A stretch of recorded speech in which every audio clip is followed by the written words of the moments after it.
प्रेरणा के लिए ऋषि बंकिम चंद्र चट्टोपाध्याय जी को नमन कर रहे हैं। मैं आप सभी संसद सदस्यों को बधाई देती हूं कि इस पूर्ण अवसर पर संसद में विशेष चर्चा का आयोजन किया गया है। माननीय सदस्यगण, इसी दौरान देशवासियों ने श्री गुरु तेग बहादुर जी का 350 शहीद दिवस पर्व पूरी श्रद्धा के साथ मनाया। भगवान बिरसा मुंडा के 150 जन्म जयंती वर्ष के दौरान देश ने उन्हें श्रद्धांजलि दी और आदिवासी समाज के योगदान को याद किया। सरदार पटेल की 150वीं जन्म जयंती से जुड़े आयोजन ने एक भारत श्रेष्ठ भारत के भाव को मजबूत दी। सभी देशवासी इस बात के भी साक्षी बने कि कैसे भारत रत्न भूपेन हजारिका की जन्म शताब्दी के समारोह सूर और देश का एकता के भाव से ध्वज दिया गया है। जब देशवासी अतीत के ऐसे महान पड़ावों और अपने पूर्वजों के महान योगदान को याद करते हैं तो नई पीढ़ी के प्रेरणा मिलती है। ये प्रेरणा विकसित भारत के और हमारी यात्रा के ओर गति देती है। माननीय सदस्यगण, वर्ष 2026 के साथ ही हमारे देश इस सदी के दूसरी पड़ाव पर पहुंच गया है। भारत के लिए सदी के पहले 25 वर्षों का समापन अनेक सफलताओं, गौरवशाली उपलब्धियों और असाधारण अनुभवों के साथ हुआ है। बीते 10-11 वर्षों में भारत ने हर क्षेत्र में अपनी नींव मजबूत की है। ये वर्ष 2047 तक विकसित भारत की तेज यात्रा का बहुत बड़ा आधार है। माननीय सदस्यगण, बाबा साहेब अम्बेडकर ने हमेशा समानता और सामाजिक न्याय पर जोर दिया है। हमारे संविधान भी हमें यही प्रेरणा देता है। सच्चा सामाजिक न्याय यानी देश के हर नागरिक को उसका पूरा हक मिले, बिना किसी भेदभाव से मिले। मेरी सरकार सच्ची सामाजिक न्याय के लिए समर्पित है और इसी का नतीजा है कि पिछले एक दशक में 25 करोड़ देशवासी गरीबी को हराकर गरीबी से बाहर निकल के सरकार के तीसरे कार्यकाल में गरीबों को सशक्त करने के लिए अभियान और तेजी से आगे बढ़ा है। पिछले एक दशक में गरीबों के 4 करोड़ पक्के घर बने। बीते एक वर्ष में 32 लाख नए घर गरीबों को मिले। அண்மைச் செய்தி. நாடாளுமன்ற இரு அவைகளின் கூட்டத்தில் குடியரசுத் தலைவர் திரௌபதி முர்மு உரையாற்றி வருகிறார். ஆளுநர்களின் செயல்பாடுகளை கண்டித்து நாடாளுமன்றத்தில் காங்கிரஸ், திமுக உள்ளிட்ட எதிர்க்கட்சிகள் முழக்கமிட்டு வருகின்றனர். நாடாளுமன்றத்தின் பட்ஜெட் கூட்டத்தொடர் குடியரசுத் தலைவரின் உரையுடன் தொடங்கியுள்ளது.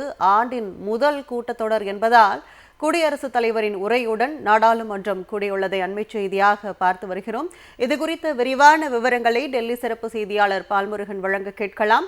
வணக்கம் பால்முருகன். நாடாளுமன்ற இரு அவைகளின் கூட்டத்தில் குடியரசுத் தலைவர் உரையாற்றிட்டு இருக்காரு. இதுல முதல் அமர்வு பட்ஜெட் கூட்டத்தொடரோட முதல் அமர்வு ஸ்டார்ட் ஆயிருக்கு.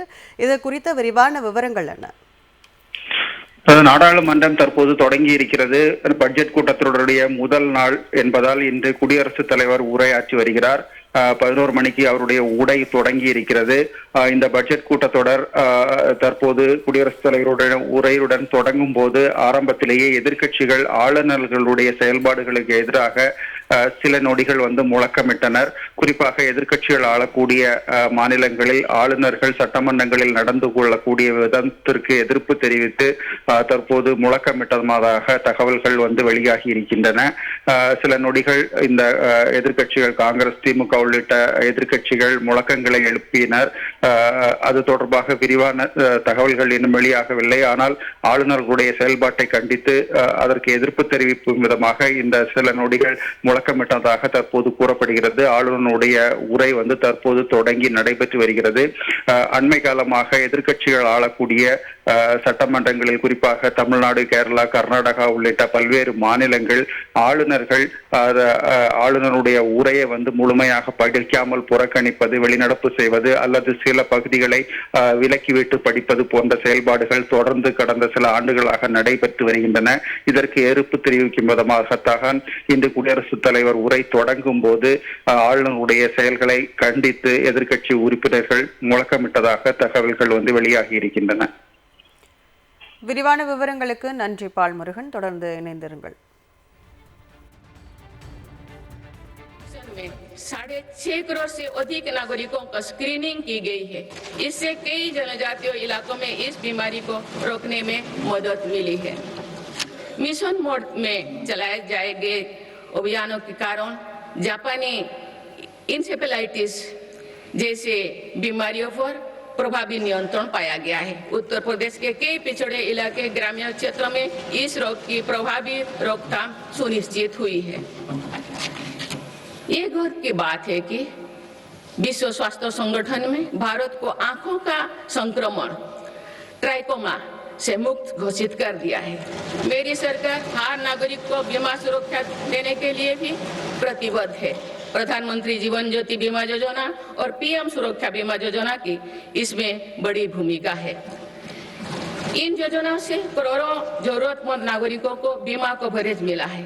इनके तहत 24,000 करोड़ रुपया से अधिक का क्लेम भी दिया गया है। ये योजनाएं संकट के समय करोड़ों गरीबों का संबल बनी है। माननीय सदस्यगण, मुझे ये देखकर संतोष है कि आज देश के युवा किसान श्रमिक और उद्यमी विकसित भारत के निर्माण में अपनी भूमिका का लगातार विस्तार कर रहे हैं। बीते वर्ष के उत्साहवर्धक आंकड़े इसका प्रमाण है।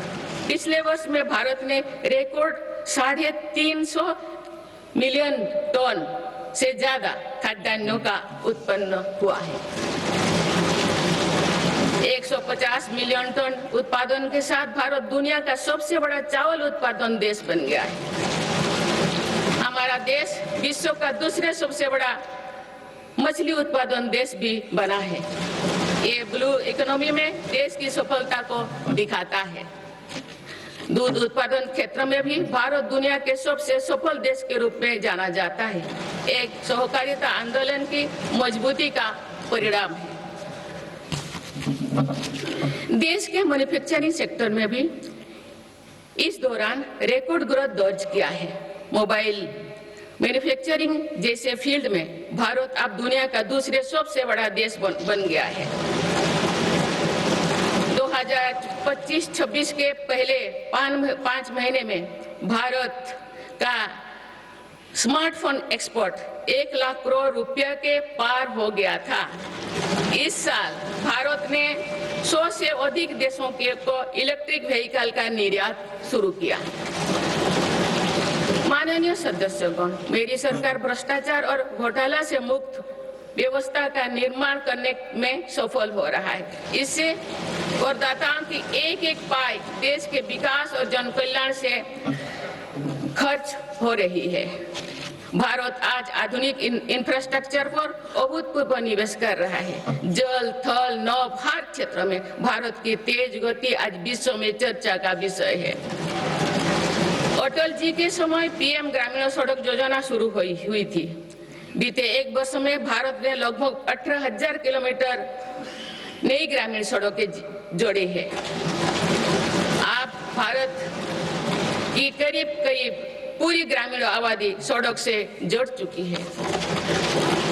गरीब तथा मध्यम वर्ग की सेवा में लगी भारतीय रेल तेजी से 100% इलेक्ट्रिफिकेशन के लक्ष्य के प्रति आगे बढ़ रही है।